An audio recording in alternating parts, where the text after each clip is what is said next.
आज हामी काठमाडौँको व्यस्त सडकहरू छाडेर एउटा सुन्दर, शान्त र अविस्मरणीय यात्रामा निस्कँदैछौँ। यो बाटो नेपालकै सबैभन्दा अन्डररेटेड हाइवे हो। गन्तव्य हो धरान र बाटो हो कान्तिलोक राजमार्ग। नमस्ते साथीहरू, स्वागत छ तपाईँहरूलाई आजको हाम्रो यस यात्रामा। केही दिन अघिदेखि र गए रातको वर्षाले गर्दा मौसम अझै खुलिसकेको छैन। पानी भने अझै परि नै रहेको छ। हाम्रा सरसामानहरू केही पछाडि राखेका छौँ र केही सामान भने अगाडि राखेका छौँ। गाडी सुरु भयो, यात्रा सुरु भयो र सँगै सुरु भयो एउटा नयाँ अनुभव।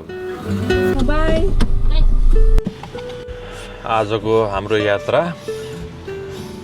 काठमाडौँदेखि हेटौडा हुँदै धरानसम्मको सुरुवात भएको छ र अहिले हामी घरको गेटबाट निस्क्यौँ भर्खर। अहिले चाहिँ लगभग 8:52 भएको छ, 9 बज्यो भन्दा पनि हुन्छ। हाम्रो यात्रा चाहिँ काठमाडौँदेखि हेटौडा हुँदै धरानसम्मको त हो, तर कुन बाटो भन्दाखेरि चाहिँ कान्तिलोक पथ मार्ग हुँदै जान्छौँ। सिट बेल्ट लाउनु बिर्सेछु। अनि त्यो बाटो जानुको कारण चाहिँ बिपी लोक मार्ग रोशी खोलामा बाढी आएकोले गर्दा बन्द छ। यहाँ पनि हिजो रातभरि पानी परिरहेको थियो, आज बिहान पनि हल्का पर्यो अनि एकछिन रोकिएको छ। अब काठमाडौँ छिर्ने रुट धेरै छ, तर व्यवस्थित एउटा पनि नभएकोले गर्दाखेरि अब अल्टरनेटिभ रुटहरू चाहिँ हामी पूर्वको मान्छेलाई कुन चाहिँ राम्रो हुन्छ भनेर चाहिँ हामी त्यही एक्सप्लोर गर्नुलाई जाँदैछौँ। हेरौँ के कस्तो रहेछ बाटो, म यो भिडियोमा देखाइ नै हाल्छु। हाम्रो बसाइ ललितपुर भएकोले हामीलाई यसरी नक्कीपुटको बाटोबाट चापागाउँ हुँदै टिका भैरवको बाटो हुँदै कान्तिलोक हाइवेको बाटोको यात्रा गर्न सहज हुने भएकोले गर्दा हामीले यस बाटोबाट यात्राको सुरुवात गर्दैछौँ।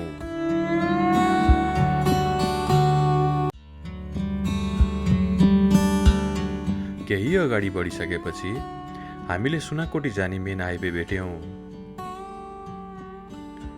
र सोही बाटोको साइडमा मर्मत कार्य भइरहेको युलिन्स स्कुलको दृश्य पनि देख्न पायौँ। अब हामी नक्कीपुट पार गरेर सुनाकोटीतर्फ जाँदैछौँ।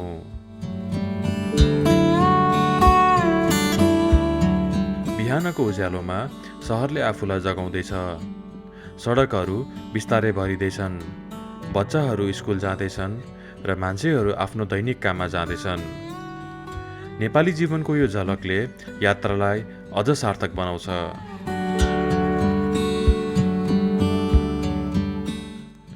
अब हामी सुनाकोटी पार गरेर चापागाउँतर्फ जाँदैछौँ।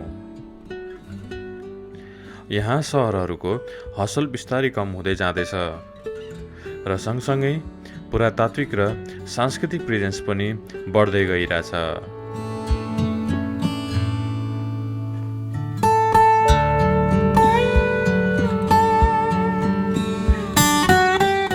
यहाँबाट हामी बायाँ लागेर चापागाउँ प्रवेश गर्यौँ।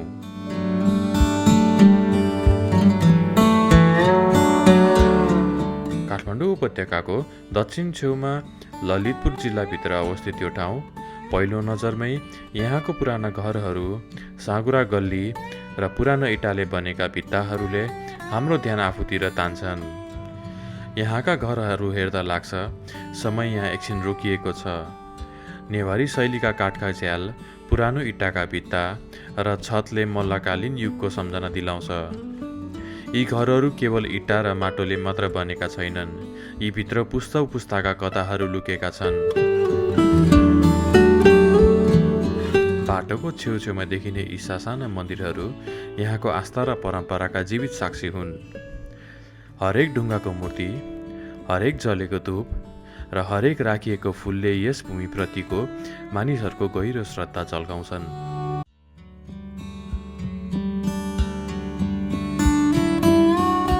बाटोमा पर्ने यी साना सहरहरू, यिनीहरू आफैमा एउटा कथा हुन्। साँच्चै भन्नुपर्दा यात्राको पहिलो हाइलाइट नै यही हो। अब हावा फ्रेस लाग्न थालेको छ र भ्यू पनि खुल्दैछ।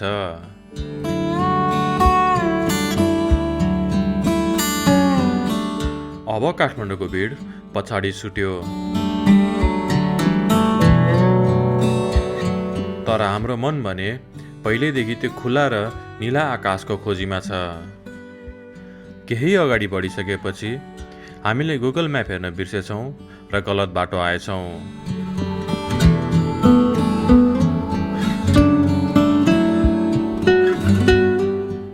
त्यहाँ कुरा बुझ्दा हामी लगभग 3-4 किलोमिटर नै अगाडि आइसकेका रहेछौँ र फेरि त्यहाँबाट गाडी घुमाई त्यहाँबाट हामी फर्क्यौँ। हामी चाहिँ धेरै नै अगाडि आइसकेको थियौँ रहेछौँ, माथि नै धेरै नै बाटो कटेर उता गएर रहेछौँ, लगभग 3-4 किलोमिटर नै। अब यहाँबाट अलिकति अगाडि गएर चाहिँ फेरि तलतिर जानु भन्दै हुनुहुन्छ मान्छेहरूलाई सोद्धाखेरि। अब यहाँ सोध्छु हेटौडा जाने बाटो कुन हो भनेर, बोर्ड पनि नराखेकोले गर्दाखेरि। दिदी हेटौडा जाने बाटो कता हो? ए तलबाट हो, ए यहाँबाट तल रहेछ। हामी चाहिँ माथि गयौँ, त्यहीँबाट आएको हामी त है। कहाँ चाहिँ हाम्रो मिसप्लेस भयो त। अनि आउँछ टिका भैरव।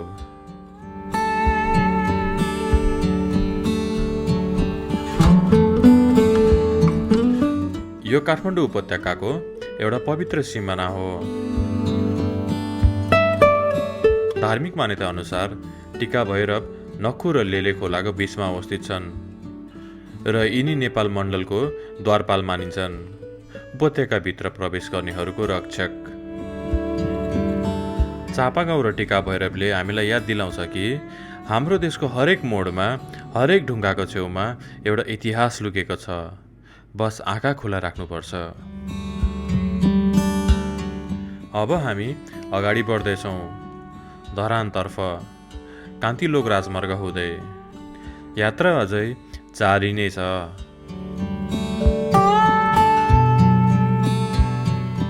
अब सुरु हुँदैछ आजको मेन पार्ट, कान्तिलोक राजमार्ग।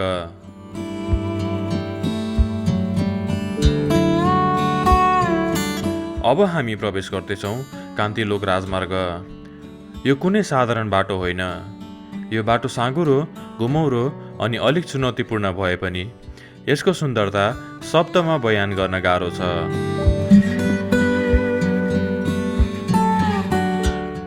यो बाटो पहाडको छातीमा कोरिएको छ। हरेक मोडमा नयाँ दृश्य, हरेक उकालोमा नयाँ अनुभव। यहाँ ड्राइभ गर्दा एटेन्सन धेरै चाहिन्छ, तर रिवार्ड अमेजिङ भ्यू। पहाडी क्षेत्र धेरै भएकोले र राजमार्गमा अझै निर्माण कार्य भइरहेकोले गर्दा बाटोमा पहिरो जाने जोखिम धेरै नै देखिन्छ।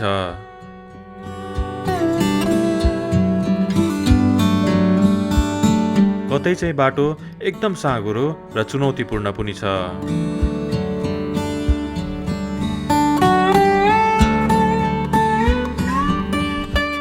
पहाडहरू, खोलाहरू, हरिया वनहरू यी सबै मिलेर एउटा जीवित चित्र बनाउँछन्। ती पहाडहरू हरिया र नीलो रङमा रङ्गिएका, आकाशलाई छुन खोज्दै उभिएका। यो दृश्य शब्दमा बयान गर्न सकिँदैन, यो त केवल महसुस मात्र गर्ने कुरा हो।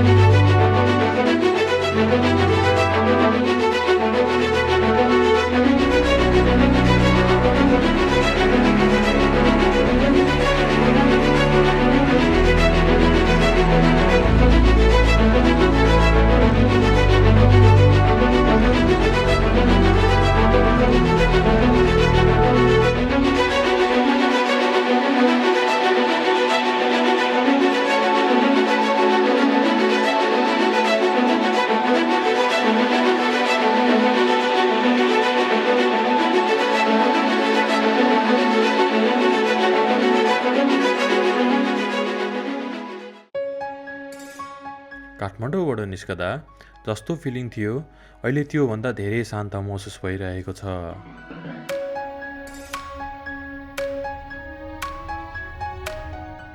बाटो अझै चुनौतीपूर्ण छ। माथिबाट कतै ढुङ्गा पो झरिहाल्छ कि भन्ने डर पनि छ।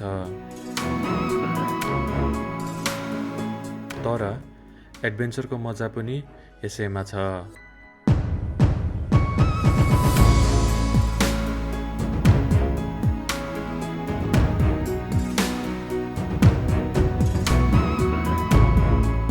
बाटोमा यी अग्ला अग्ला पहाडलाई टुक्राउँदै बाटो अझै चौडा गर्ने निर्माण कार्य द्रुत गतिमा भइ नै रहेको छ।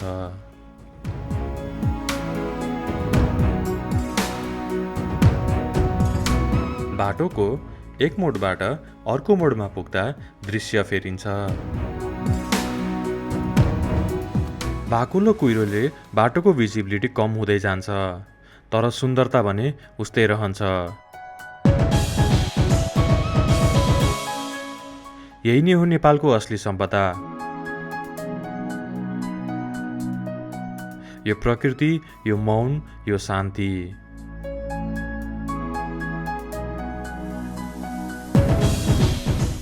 कान्तिलोक राजमार्गको यो बाटोमा यसरी पहिरो गएर बिग्रेका बाटोहरू धेरै भेट्यौँ। ग्राउन्ड क्लियरेन्स कम भएको गाडीलाई यो सेक्सनहरू पार गर्न अलिक चुनौतीपूर्ण हुन्छ कि जस्तो पनि महसुस भयो, किनकि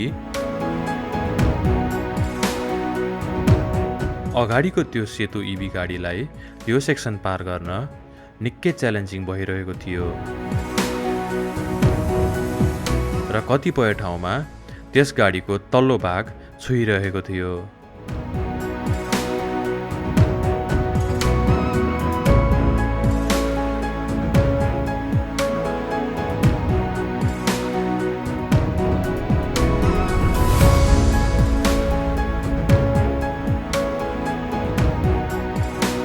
अब हामी कान्तिलोक राजमार्गको गहिराईमा प्रवेश गरिसकेका छौँ।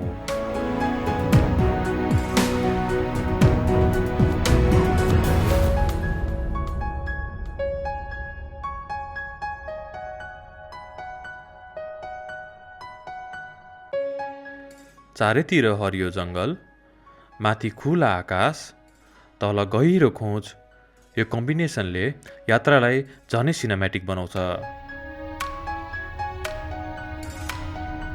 हरेक मोडमा नयाँ सरप्राइज।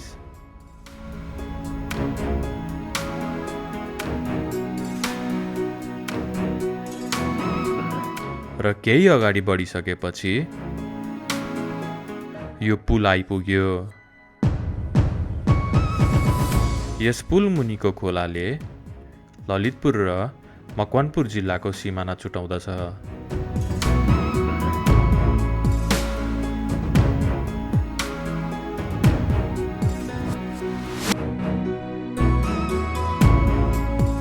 अब हामी ललितपुर जिल्ला छोडेर मकवानपुर जिल्ला प्रवेश गरिसकेका छौँ।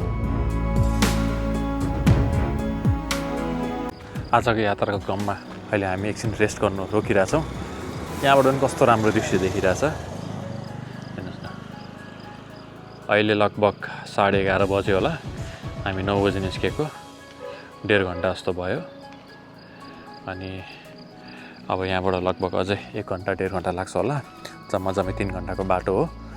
अहिले गुगल म्यापले पनि के भनिरहेछ भने अरू ठाउँ धेरै ट्राफिक जाम भएकोले गर्दा अहिलेसम्मको सर्टेस्ट रुट यही हो अरे अहिले हालको। अनि कुनै ठाउँ अफरोड त्यो देखिहाल्नु भयो र भिडियोमा होइन।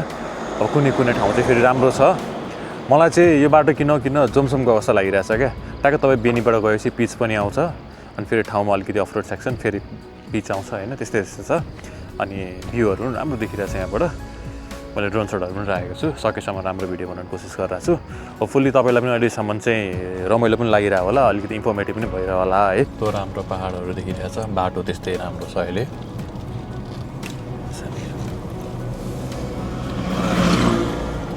अब यहाँबाट लगभग हेटेर आउनु 30 किलोमिटर जस्तो बाँकी देखाइरहेछ। अनि पिछको बाटो थियो, बिचमा अलिकति अब यो फास्ट ट्र्याकको आउने बेलामा यस्तो छ बाटो अलिअलि बिग्रेको जस्तै हिलोमय रातो हिलो भएको।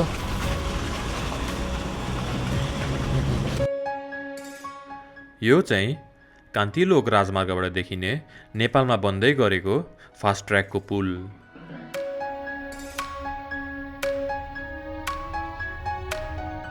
मकवानपुर जिल्ला प्रवेश गरिसकेपछि पनि केही ठाउँहरूमा यसरी पहिरो गइरहेको दृश्यहरू देख्न पाइयो।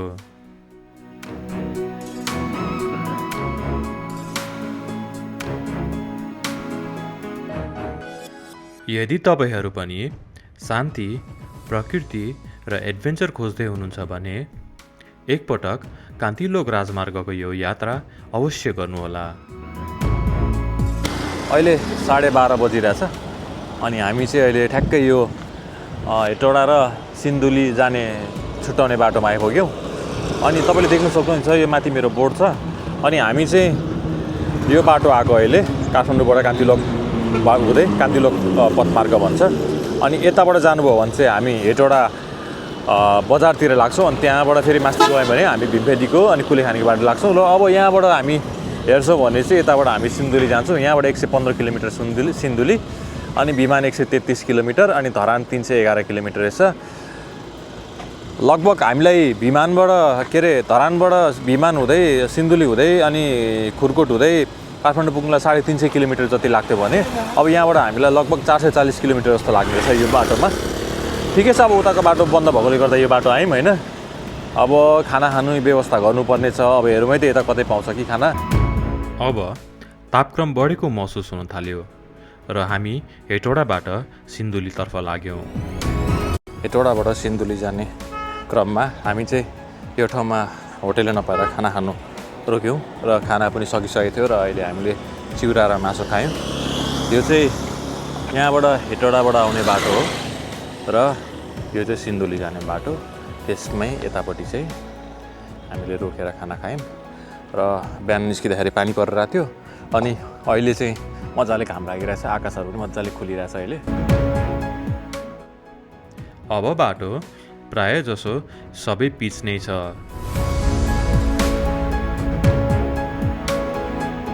हामीले खाना पनि खायौँ र सबै हर्षित र उत्साहित छौँ।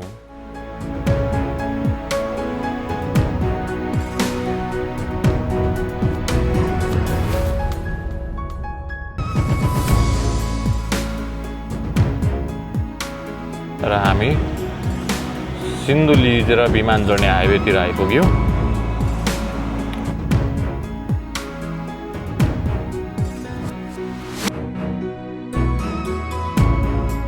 यहाँबाट सिधा गयो भने चाहिँ हामी जान्छौँ बर्दिवासतिर। अब त्यहाँ नगए हामी जान्छौँ धरानतर्फ। यहाँबाट 176 किलोमिटर, अलमोस्ट 200 किलोमिटर्स।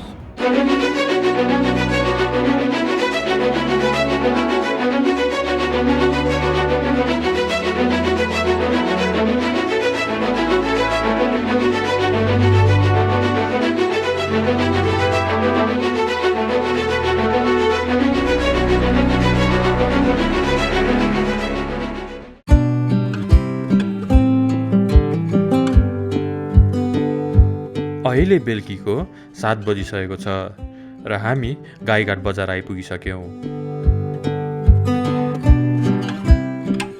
अब हामीलाई यहाँबाट धरान पुग्न अझै 1.5 देखि 2 घन्टा लाग्नेछ। कोसीको पुल आएसँगै आफ्नो घर नजिक आएको महसुस भयो।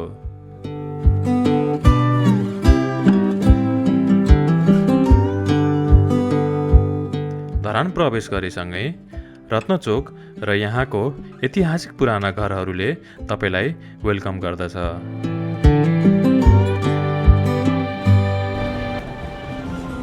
फाइनली अब हाम्रो घरको चोक पनि आइपुग्यो।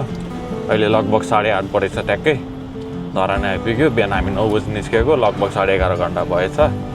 ल यो यात्रा यहीँ टुङ्ग्याउन चाहन्छु। हजुरहरूलाई कस्तो लाग्यो कमेन्ट गरिदिनु होला। Thank you for watching everyone. Good night.